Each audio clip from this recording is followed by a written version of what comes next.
Did you hear about the young man that went into the judge's office and the judge was working and he looked up and saw him. He said, "Son, take a seat." He said, "Sir, I'll have you know that I'm Senator Longacre's son." The judge said, "Well, then take 2 seats." Well, if you struggle with the 2-seat thing, I've got some things I want to teach you this morning. The first is a truism, principle truism, and it is this: humility by its very nature can't recognize itself. So if you think you've got it, you don't. Humility by its very nature doesn't recognize itself. So if you think you've got it, you really don't have it. Humility and how I got it. What, John said he must increase and I must decrease. What the fat does that mean? Does that mean I got to eat dirt and die? You think? Well, you think it means I got to grovel? That I can't be so loud?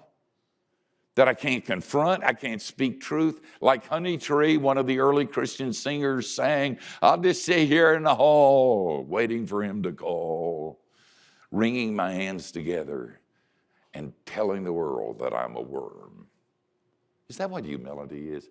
No, that's not what humility is either. Now, it's perfectly appropriate when you do an exegesis of this passage. It's perfectly appropriate to look at the man who spoke it and to use him as the example and the definition of what humility was all about. You wouldn't like John very much, to be honest with you. He smelled, wore a camel's coat. I mean, and you'd probably think he was a jerk. He never kept quiet. Did you hear Garrison Keillor's comment about a man in Lake Wobegon who was a drunk? And he went to a 12-step program and got sober. And when he got sober, they found out he was a jerk.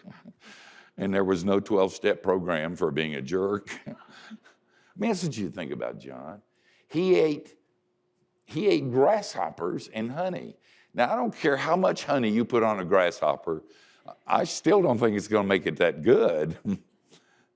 And he was not a wilting flower. He made an obscene gesture to the powers. Because he did that, he was executed. This is not a nice, sweet, gentle person groveling to anybody about anything and saying that he's a worm. And yet he said, he must increase and I must decrease. So what in the world is humility? Real humility, not the false stuff that we think we've got when we pretend to be something that we're not. We're not that great. So what is humility? Well, let's look in the text. I got 4 things to show you, and then we'll go eat. First thing you ought to note is that genuine biblical humility is marked by awareness. Notice the statement, he must increase, I must decrease. And then let's look at the statement that he makes down in the 31st verse. He who comes from above is above all. He who is of the earth belongs to the earth and speaks in an earthly way. Oh, what did he do? He just stood around and became aware of a truth that Jesus was big and Jesus was really big.